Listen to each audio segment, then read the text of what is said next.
try and think. Think! Oh, I can't think anymore. My head's numb. Miss Broughton, Mrs. Boyle was already dead when you got to her. So you came in from the kitchen. So are you sure you didn't see or hear anybody as you came along the hallway? I don't think so. I just heard the radio blaring in out here. I didn't know who'd have turned it up so loud. I wouldn't hear anything else with that, would I? No, that was clearly the murderer's idea. Or murderess. How could I hear anything else? You might have done this wrong. You know, if the murderer left the hall that way, he might have heard you coming from the kitchen. In which case, he might have slipped on the back stairs. Or maybe gone to the dining room, or perhaps... I'm not sure. I think I heard a door creak and shut. Tell me, which door? Just as I came out of the kitchen. Which door, Mrs. Ralston? I don't know. Mrs. Ralston, try and remember, please. Which door? Upstairs, downstairs, right, left, close and... I'll tell you! I don't even know if I heard anything at all. Stop pulling her, will you? Can't you see the state she's in? We are investigating a murder, Mr. Ralston. Up to now, nobody has taken this thing seriously. Mrs. Boyle didn't. She held out on me with information. You all, each one of you, held out on me with information. Well, Mrs. Boyle is dead. And unless we get to the bottom of this and quickly, mind you, there may be another death. Another? Nonsense. But why? Because, Mr. Ralston, there were 3 little blind mice. A death for each of them? But for that, there has to be some connection. I mean, another connection with the Longbridge Farm business. Yes, there would have to be that. But why another death here? Because, Mr. Ralston, there were only 2 addresses in that notebook we found. Now, at 24 Culver Street, there was only one possible victim, and she's dead. But here, at Monkswell Manor, there is a very wide field. Now, I want to get down exactly where everyone was when Miss Boyle was killed. I've already got Mrs. Ralston's statement. You were in the kitchen preparing vegetables. You came out through the swing doors into the hall. You saw that the radio was blaring, the hall was pitch dark. You switched the lights on, saw Mrs. Boyle, and screamed. Screamed and screamed. At last people came. Right. Now, Mr. Ralston, when I went out of that window to trace the telephone wire in the front room, you went up to your bedroom to trace the extension telephone. So where were you when Mrs. Ralston screamed? No, I was still up in the bedroom. The extension telephone was there too. I opened the window to see if I could find out the place where the wires were even cut, but I couldn't. Just as I shut the window, I heard Molly scream, and I rushed downstairs. Those simple actions took you rather a long time, did they, Mr. Ralston? I don't think so. I should say you definitely took your time over them. Mr. Red, what about you? I was in the kitchen. After that, I went upstairs to my bedroom. Why? It's quite a natural thing to go to one's bedroom. I wanted to be alone. One does want to be alone sometimes. You went up to your room because you wanted to be alone. Yes, I wanted to brush my hair and tidy up a bit.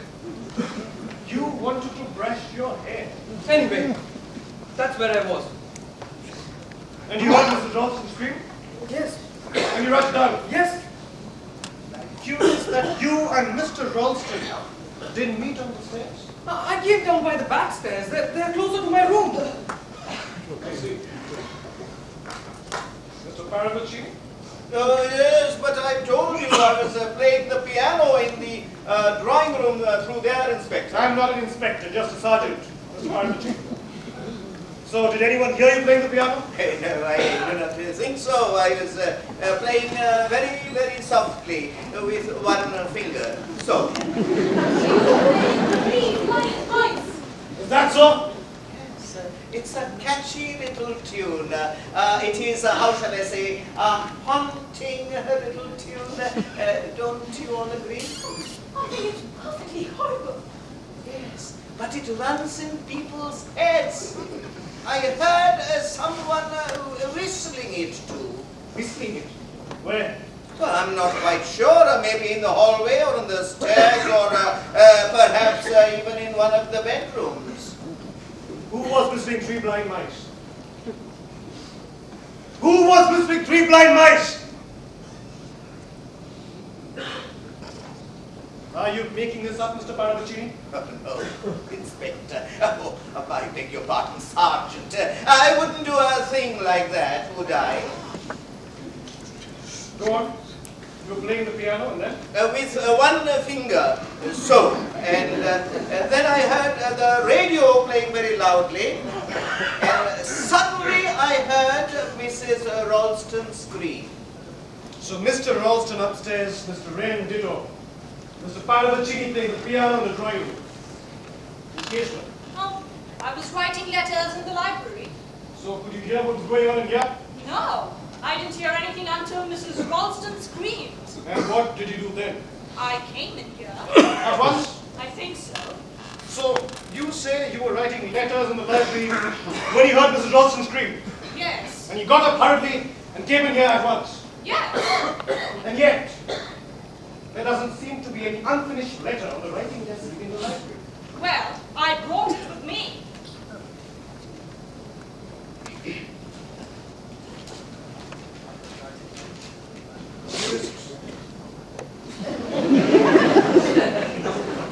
Jessie.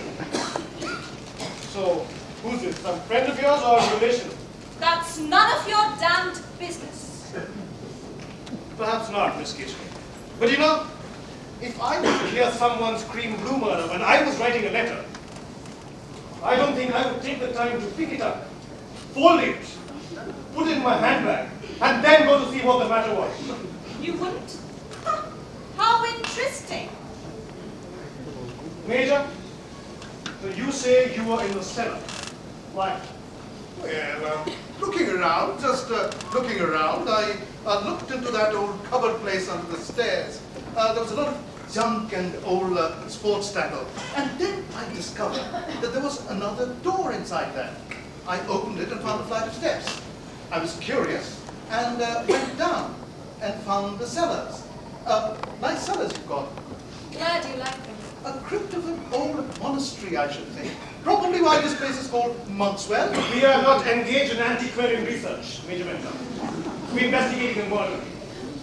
Now, Mrs. Ralston has told us that she heard a door shut with a creak. This door shuts with a creak. It could be, that the murderer, after hearing Mrs. Ralston coming in from the kitchen, slipped himself into the cupboard and pulled the door to after him. A lot of things could be. Would there be fingerprints on the inside of the cupboard? Well, mine are certainly there. But wouldn't a criminal wear gloves? As usual, Major, but most of them slip up sooner or later. Mr. Ralston! Thank you.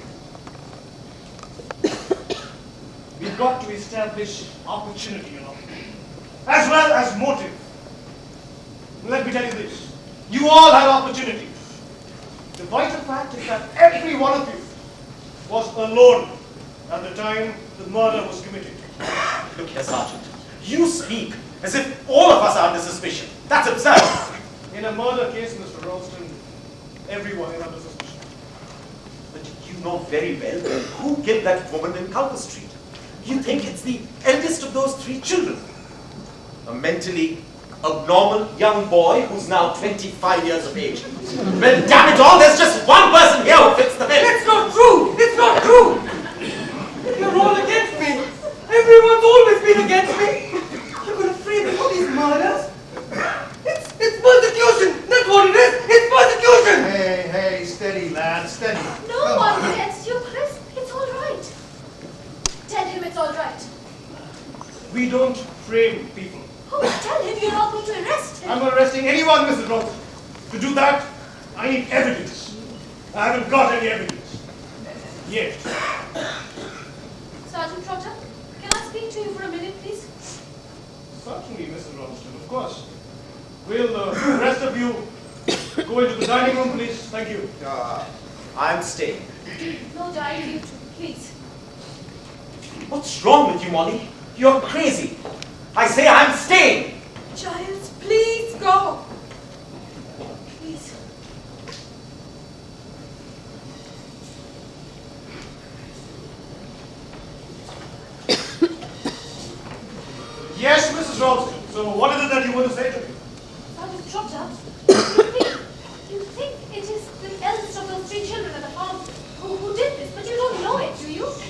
we actually don't know things.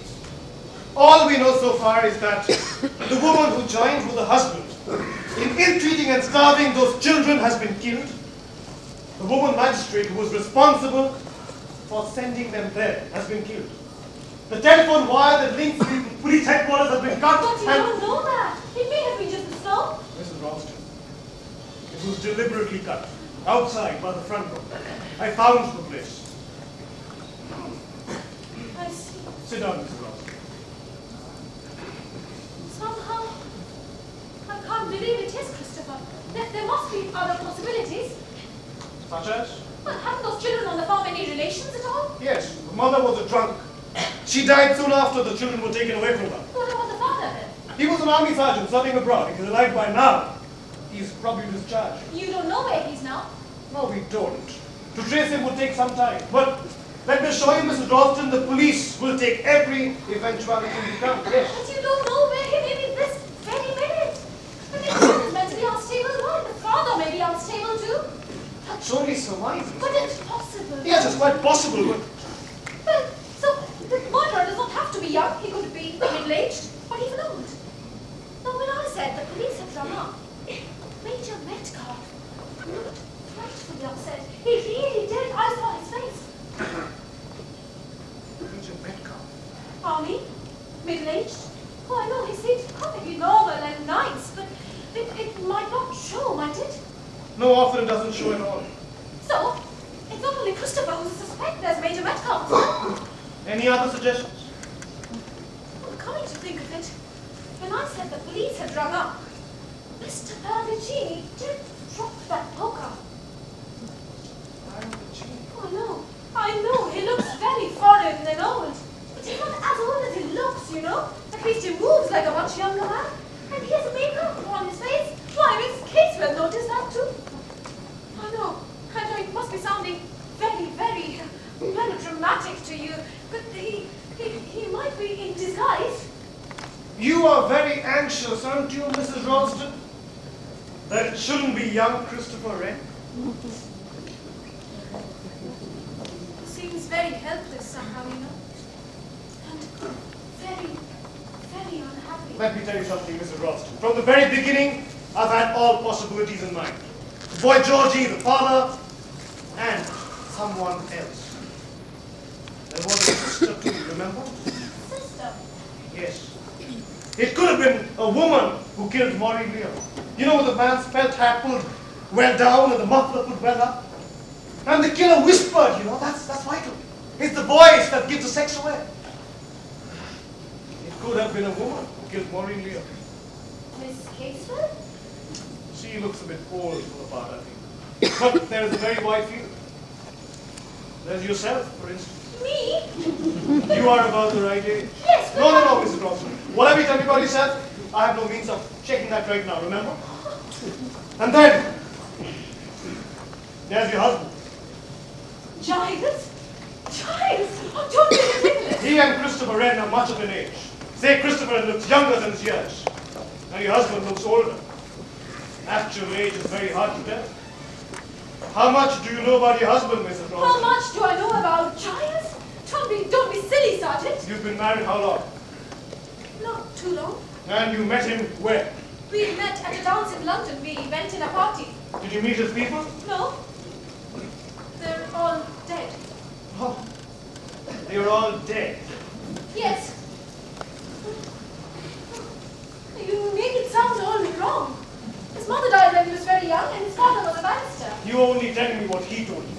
But yes, You don't know it of your own knowledge, But Mrs. it's Ralston. outrageous. You'd be surprised, Mrs. Ralston, if you got to know how many cases rather like yours we get.